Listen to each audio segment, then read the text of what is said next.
Yenə işıqlar söndü. Eybi yox, yağış yağanda həmişə belə olur. Birazdan yandırarlar. Hə, anası, bugün iclasa getmişdin axı. Müəllim qızımızdan nə dedi? Onu çox təriflədi. Dedi ki, dərslərini çox yaxşı oxuyur. Afərin mənim qızıma. Yaxşı yadıma düşdü. Müəllim tapşırdı ki, ona təzə iş dəftəri alaq. Bugün işlərim yaxşı getdi. Bir televizor, bir də soyuducu gətirdilər. 50 manat pul qazandım. Al bu 30 manatı. Həm iş dəftəri alarsan, həm də evə biraz ərzaq alarsan. Allah bərəkət versin. Bu 10 manat Mövlud üçün. Bu 10 manat da mənim yol pulum. Sabah uşaqların yanına gedirsən? Hə, sabah Mövluddur. İnşallah gedəcəm.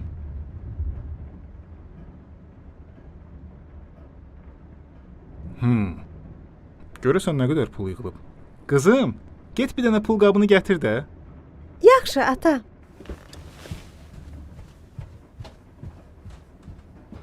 Nə alacağını fikirləşmisən? İstəyirəm biraz oyuncaq alım, biraz da paltar. Keçən ildə çox oyuncaq almışdıq. Qabaqdan qış gəlir. Onlar üçün ayaqqabı və qalın paltar alaq. Hə, düz deyirsən.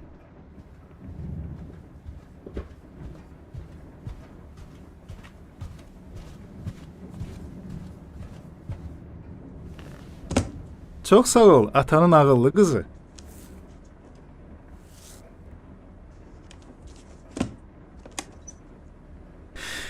Ya Allah.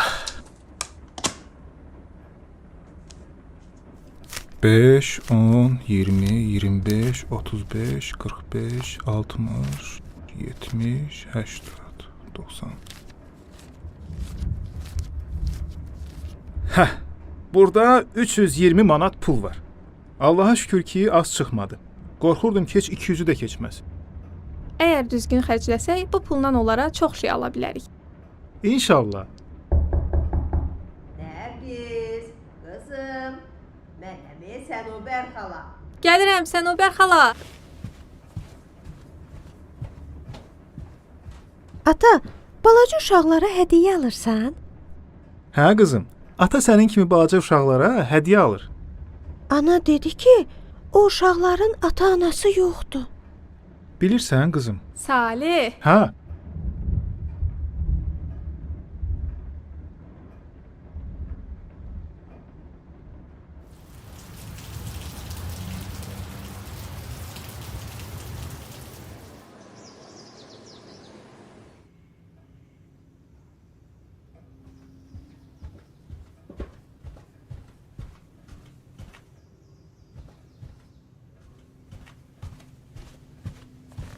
Səhərə qədər bir damcı da yatmadın.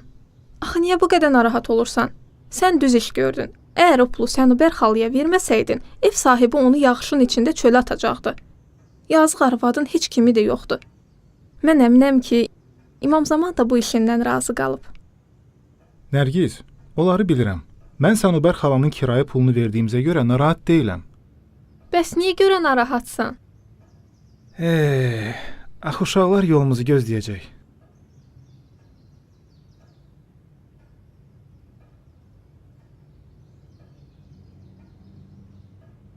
1990-cı illər idi. Biz kənddə qalırdıq.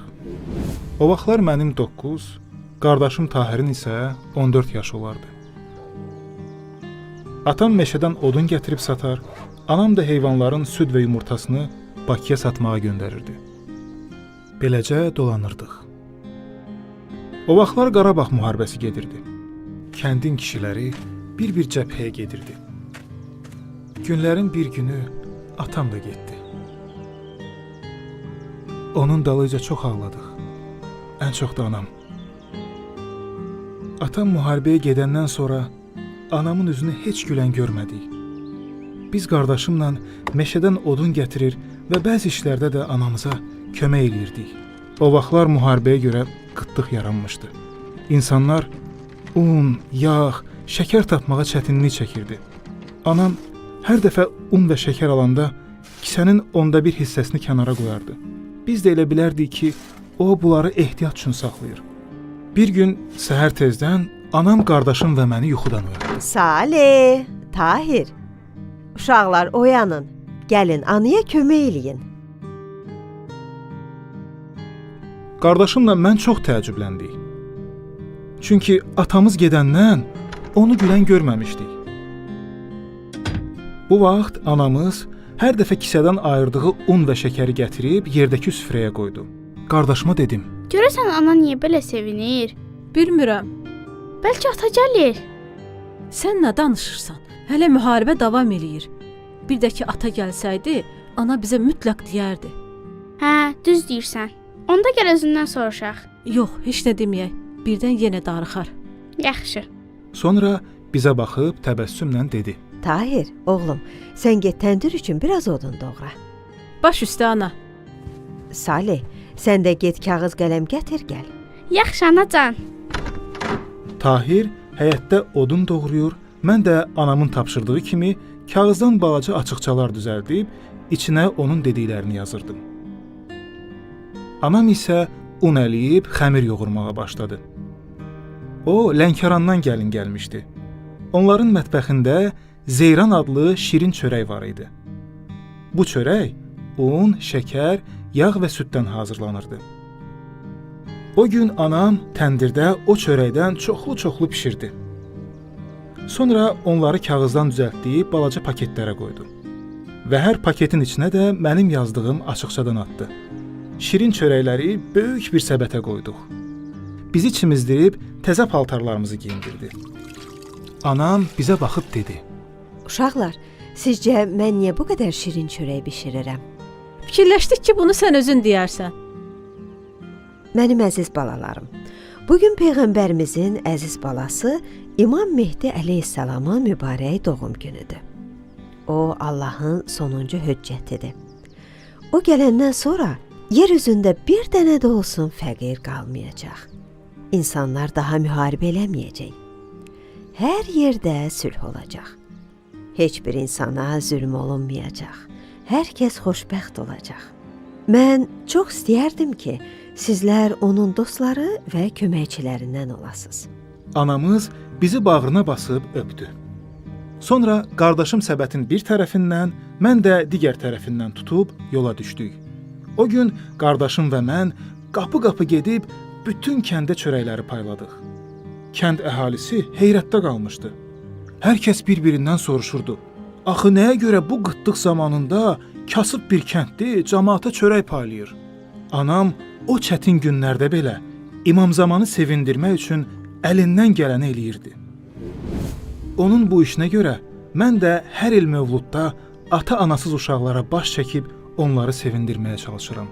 Bilirəm ki, onlar sevinəndə İmamzaman da sevinir.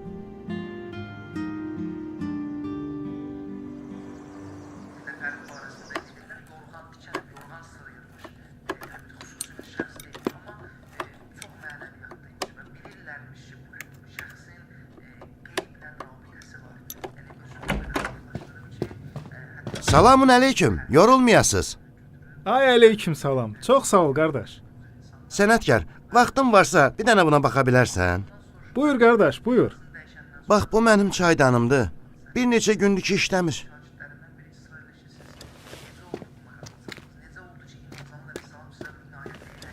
Ha. İçini açıb baxaq görək nə olub. Niyə işləmir? Əslində mən buradan çox uzaqda qalıram. Bura gətir deməsəydilər, gəlməzdim. Hə? Kim dedi ki? Ustadım, sənə salam da göndərdi. Mənə tapşırdı ki, bura gətirim. Dedi ki, Salih çox yaxşı sənətkardır, onun yanına apar. Allah ustadından razı olsun. Amma biz elə də gizli sənətkar deyilik. Bacardığımız eləyirik. O hər kəsi yersiz tərifləyən adamlardan deyil, ha. Məncə qədrini bil. Burada elə bir şey yoxdur. Sadəcə kabellərdən biri yerindən qopub. Onu da indi düzəldərəm. Lap yaxşı.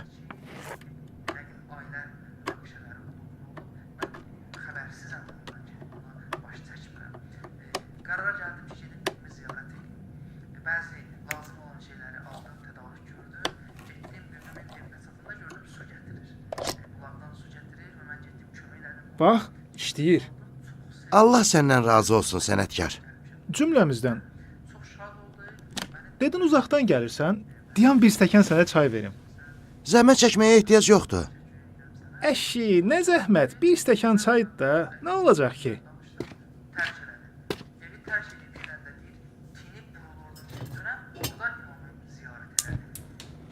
Ustadın yəqin bir dəfə bura gəlib. Əgər çox get-gəl eləsəydi, xatırlayardım. Amma o öz dostlarını heç vaxt unutmur. Bərəkallah, yəqin məni yaxşı tanıyır. Dedin adı nədir?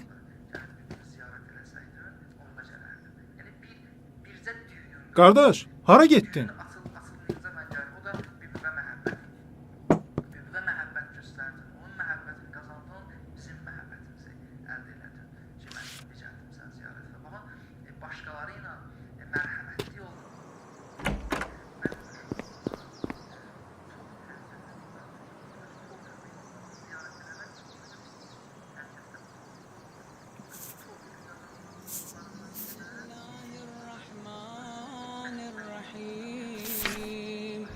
اللهم صل على محمد Amma o öz dostlarını heç vaxt unutmur. اللهم كن لوليك حجة ابن الحسن صلواتك عليه وعلى آبائه في هذه الساعة وفي كل ساعة وليا وحافظا وقائدا وناصرا ودليلا وعينا حتى تسكنه أرضك طوعا وتمتعه فيها طويلا يا مدبر الأمور يا باعث من في القبور يا مجري البحور يا ملين الحديد لداود صل على